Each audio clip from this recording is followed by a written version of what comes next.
दोस्तों नमस्कार। आज हम जनरल केमिस्ट्री में ये देखेंगे कि जैसे H2 जब H2O बनता है तो ये H पर 2 क्यों लगाते हैं और ऊपर ये कुछ नहीं है। और CO2 हो गया,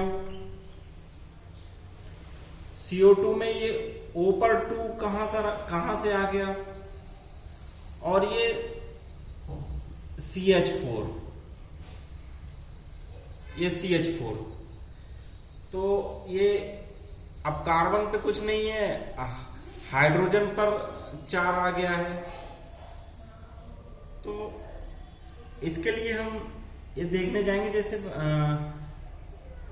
ये कि H2O में ये 2 और कार्बन में ये यहाँ पर 2, अब इसमें 2 नहीं है, अब यहाँ पर 2 है, या हाइड्रोजन में ये 4 आ गया। ये कहाँ से आ गया? ये आता है दोस्तों वैलेंसी की वजह से।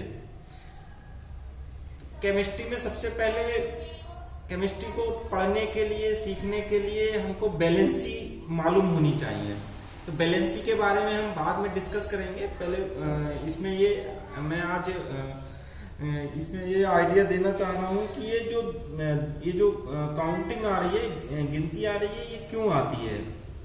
जैसे कोई भी तत्व ले लिया, X ले लिया, एक Y ले लिया, माना Y की वैलेंसी 2 है और X की वैलेंसी 3 है। जब ये जुड़ेगा तो इसमें क्या होता है कि Y की वैलेंसी X पर आ जाएगी और X की वैलेंसी Y पर चली जाएगी। जैसे ये देखो X3 और Y2, ये देखो यहाँ पर जब इसको हम जोड़ेंगे, ये कोई कंपाउंड बनेगा, तो इसमें क्या होगा, X की वैलेंसी Y पर चली गई और Y की वैलेंसी X पे चली गई। जैसे इसमें हाइड्रोजन की वैलेंसी 1 होती है। कैसे 1 होती है वो मैं बाद में अपने अगले एपिसोड में बताऊंगा। अभी ये केवल नॉर्मल तरीके से समझा रहा हूं। बाकी ऑक्सीजन की वैलेंसी 2 होती है। तो इसमें जब ये वाटर का मॉलिक्यूल बनेगा तो इसमें H पर O की वैलेंसी चली जाएगी और O पर H की वैलेंसी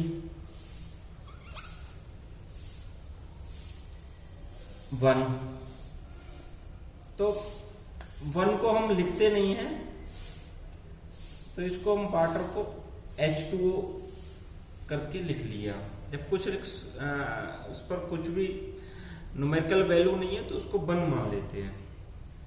तो इसलिए हमने ये 1 हटा दिया है और वाटर का फार्मूला ये H2O हो गया।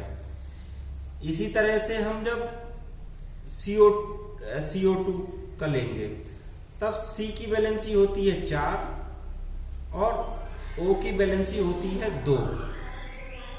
O की वैलेंसी होती है 2। जब ये कार्बन और ऑक्सीजन मिलेगा, कार्बन डाइऑक्साइड बनाएगा, तो इसमें कार्बन पे ऑक्सीजन की वैलेंसी चली जाएगी 2, कार्बन पर ऑक्सीजन की वैलेंसी 2 चली गई, और ये ऑक्सीजन पर आ जाएगी कार्बन की वैलेंसी, कार्बन की वैलेंसी ऑक्सीजन पे चली जाएगी, ये 4। तो इसको ऐसे डिवाइड कर लेते हैं, 2 1 जा 2, 2 2 जा 4। फिर ये बन जाएगा हमारा CO2 बन गया, CO2 बन गया। अब ऐसे ही करके हम देख लिया। अब ऐसे ही करके हम इसको CH4 को लेंगे। जैसे कार्बन की वैलेंसी तो होती है 4 और हाइड्रोजन की वैलेंसी होती है 1। तो जब ये कार्बन और हाइड्रोजन को जोड़ेंगे तो कार्बन पे तो आ जाएगी हाइड्रोजन की वैलेंसी और हाइड्रोजन पर चली जाएगी कार्बन की वैलेंसी। तो ये बन गया हमारा मीथेन CH4। तो ये CH4। ठीक है दोस्तों, आज के लिए बस इतना ही। धन्यवाद।